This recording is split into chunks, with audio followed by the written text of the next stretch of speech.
Nikiwa mama na mlezi wa taifa hili, ninavyoelekeza vyombo vya sheria na hasa ofisi ya mkurugenzi wa mashtaka kuangalia kiwango cha makosa yaliyofanywa na vijana wetu.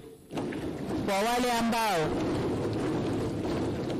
ambao wanaonekana walifuata mkumbo na hawakudhamiria kufanya uhalifu, wawafutie makosa yao.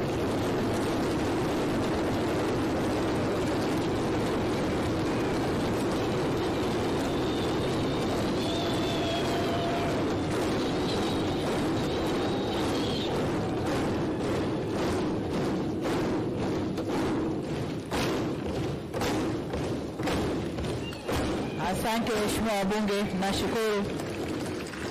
Waheshimiwa wabunge, ukiangalia klipu zile za maandamano, unaona kabisa kuna vijana ambao waliingia kwa kufuata mkumbo.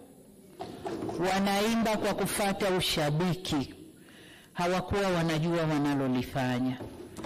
Kwa hiyo kama mlezi, kama mama, ndio maana naelekeza vyombo vya ulinzi na usalama, hasa ofisi ya DPP, kuchuja viwango vya makosa, na kwa wale waliofuata mkumbo basi waseme nao kisha wawaachie waende kwa wazazi wao.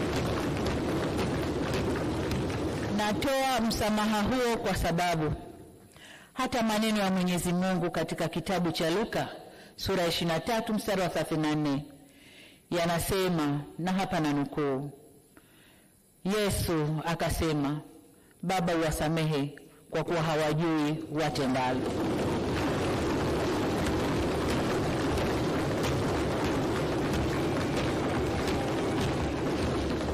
Ndugu zangu wa Tanzania, tujifunze kutokana na mapito yetu.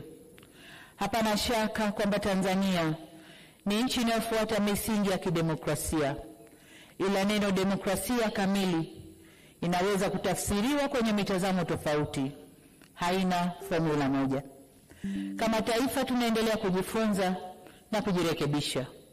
Hivyo basi sote kwa umoja wetu tunapaswa tuitumie fursa hii, tuendelee kujifunza, tujirekebishe na tukubaliane jinsi ya kuendesha nchi yetu kidemokrasia.